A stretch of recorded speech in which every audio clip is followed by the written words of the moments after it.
To me, most of my life, diversity meant people of different skin colors, who spoke different languages, or had different customs.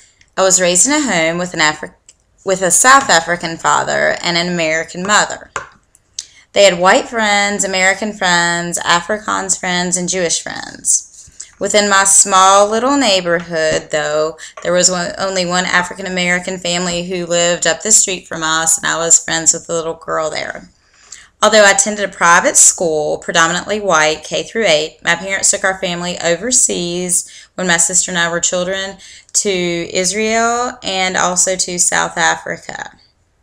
In college, I had Caucasian professors, an African American professor, and even a Jewish professor whose parents had actually been through the Holocaust.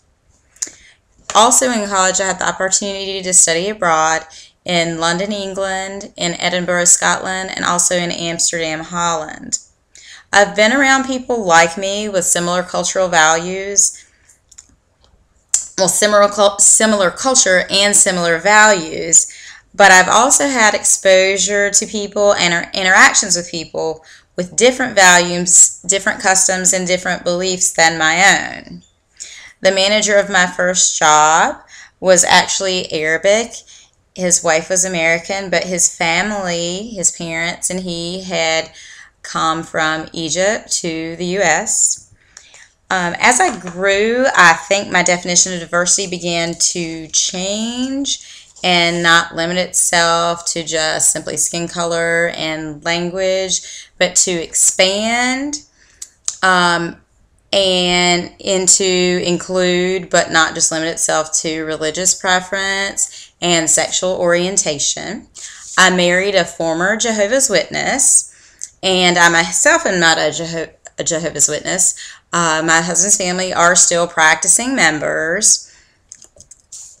I consider myself a Christian and a spiritual person, and within my beliefs, I don't believe you have to be a member of a certain denomination to be a spiritual person. I currently attend a contemporary Baptist church with prior experience in Pentecostal and non-denominational churches.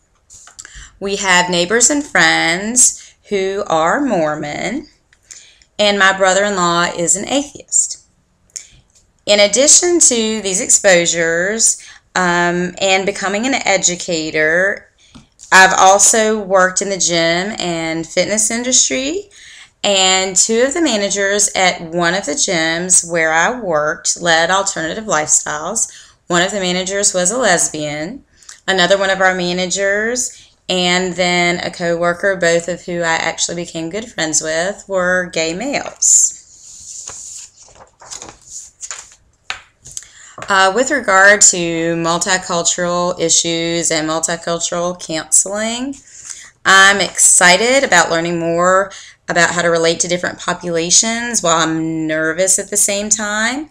Because there's so many different cultural backgrounds, I feel like I might not be prepared enough to fully understand all of them, or that I might begin counseling a client before I know all that I need to know to best serve that particular client.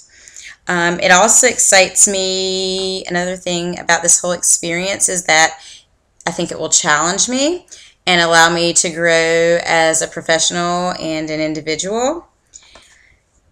That makes me nervous at the same time. One thing that makes me nervous is the fact that I feel like I'll never learn enough with regard to multicultural issues, and that there's always something more to learn. I'm one of those teachers who doesn't do everything the exact same way every year. I'm always seeking for new understandings, new insights for what makes sense and will lead to deeper understanding and new growth. While things that remain stagnant can be very boring, it's also a little nerve-wracking if they are constantly changing. And to me, this can feel very overwhelming at times. And so I'm nervous about attempting to rise to that occasion.